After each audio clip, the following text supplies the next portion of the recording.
Bom dia, pessoal. Estamos aqui para mais uma aula e nós vamos falar sobre a notícia digital.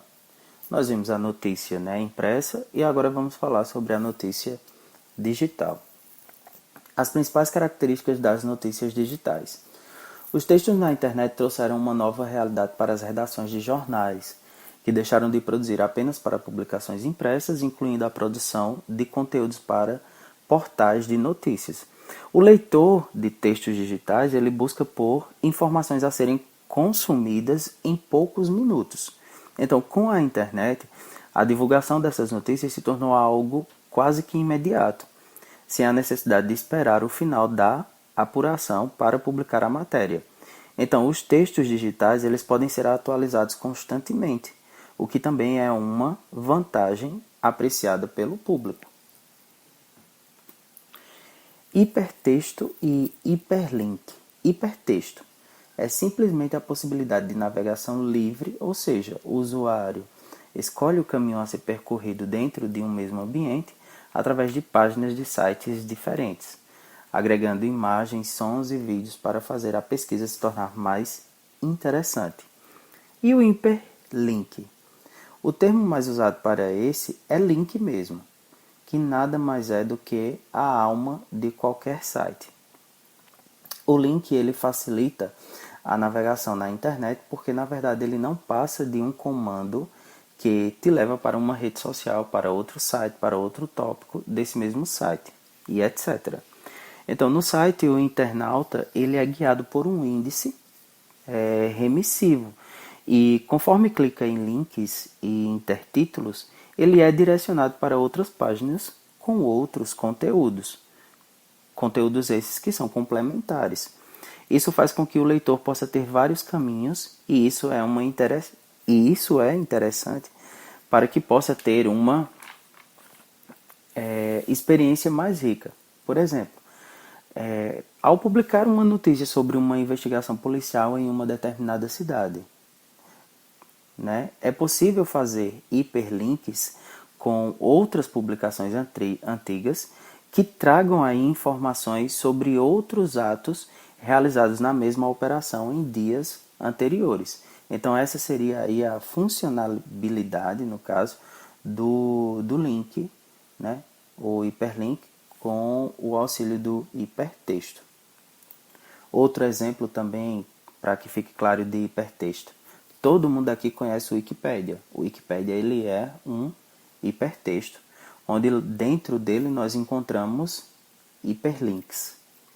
Então, a objetividade desse gênero de notícia na internet, uma notícia digital. Então, os textos na internet precisam ser objetivos e chamar a atenção do leitor, uma vez que há uma vasta concorrência, principalmente quando divulgados nas redes sociais. Então, isso não quer dizer que os portais de notícias eles não possam publicar um conteúdo mais aprofundado, conteúdos mais aprofundados. No entanto, as notícias corriqueiras do dia a dia elas precisam ser breves, pois o consumidor atual ele é voraz, ele gosta de acompanhar tudo o que acontece em primeira mão.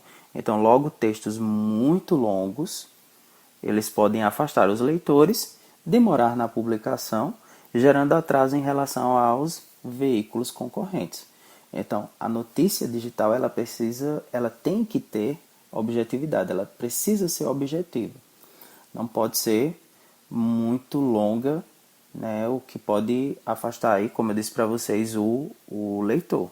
Pelo contrário, ela tem que atrair o leitor. Interatividade. Então, os textos na internet também precisam ter interatividade, pois os consumidores de conteúdo contemporâneos gostam de dar a sua opinião, enviar feedbacks e até mesmo contribuir com materiais como fotos e vídeos amadores de situações que presenciaram e foram notícias. Então, noticiadas.